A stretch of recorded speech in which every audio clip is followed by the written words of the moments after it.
Was in my room watching Yu-Gi-Oh! GX, and I was also playing Master Duel, and I was thinking, man, these elemental heroes are awesome. And then I got to thinking, wait a minute, these elemental heroes, they're based off comic book heroes. I love comic book heroes. And as a matter of fact, I love drawing comic book heroes. What if I draw these heroes? And then it hit me. Wait a minute. What if I make an elemental hero? So, right there, I get out my sketchbook and I start drawing. Now, I never really make characters on my own. I like drawing characters that already exist. You know, Batman, Superman, Spider-Man, those guys, because they're my favorite comic book heroes and just my favorite characters ever. So, I love drawing them. So this was a good challenge for me to see what kind of heroes I can create, because yeah, you know, as a kid you kind of make your own heroes up, but this would be the first time where I kind of got serious when I was making a design, whether it be for Yu-Gi-Oh or it be, you know, an actual comic book character. I wanted to take it seriously, like I was going to be presenting this to a big publisher like Image Comics, Marvel, DC. At the end of the day, I wanted to put out something where if you saw it, you would definitely think, hey, that's a comic book. But then I got to thinking, that's not enough. I want to take this one step further. I'm not just going to make a character, I'm also going to make a character with actual Yu-Gi-Oh stats on it. With attack points, defense points, special ability, attributes, everything a good honest Yu-Gi-Oh card should have. So when I get to working, I kind of knew already this was going to be probably my most favorite video I made recently.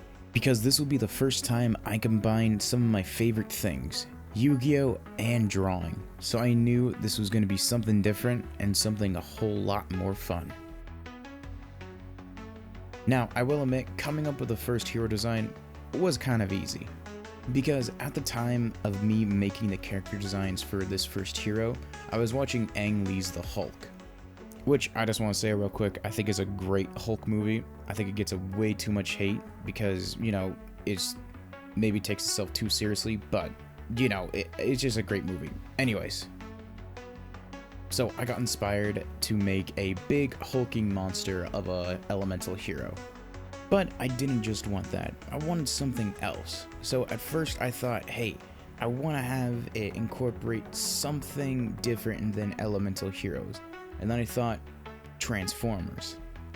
I will admit, I'm not the biggest Transformers fan, but, you know, I do actually like the Michael Bay movies. As much as people probably will hate me for saying that, I think the Michael Bay movies are pretty fun. They're a fun movie to watch, and if I don't want to use my brain for an hour and a half or something, they're good background noise to listen to.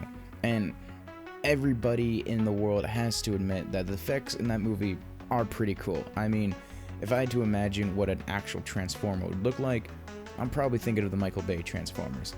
But anyways, I wanted to incorporate some form of Transformers in there, which I feel like at the end of the piece, you don't get to see a ton, but when making the helmet for this character, I kind of wanted to incorporate the look of Optimus Prime a little bit. But in doing the design, I quickly switched up the idea from Transformers to something else I really like, Power Rangers. Because to me, I feel like it's a no-brainer to add attributes of Power Rangers to elemental heroes. And I think it's most evident in my piece when you see the chest plate I gave my character. If you guys have watched any Power Rangers, you will definitely know that this is inspired by probably the most famous Power Ranger out of all of them. I'm talking about Jason David Frank, aka Tommy Oliver.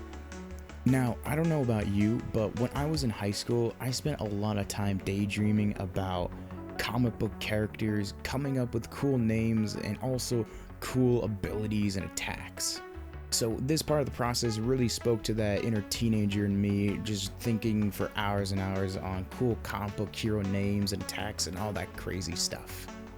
And while in the middle of drawing this character, it just struck me.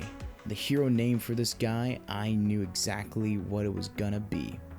But I'm gonna save that part for last, because what I want to talk about is the special ability for this character. So the main purpose why you would use this card isn't to be attacking your opponent, but it would be to have an answer for their backboard, affecting their spells and trap cards. The trade-off with this is that he won't have a lot of attack points, but his defense points would be really high.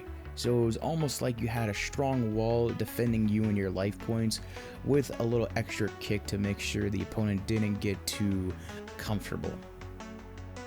So here are the stats of this elemental hero. This is an Earth attribute monster with 1800 attack points and 3000 defense points. Its special ability reads, when this card is fusion summoned, you can select up to 3 elemental hero monsters in your graveyard and banish them. Once those cards are banished, you can select up to 3 spell and trap cards on the field and destroy them.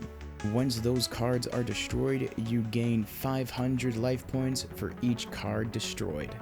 You can only use this ability once per turn. So, in my opinion, I think this is a great card to protect your boss monsters, and if you're ever in a pinch and you need extra life points, it's a good resource to have.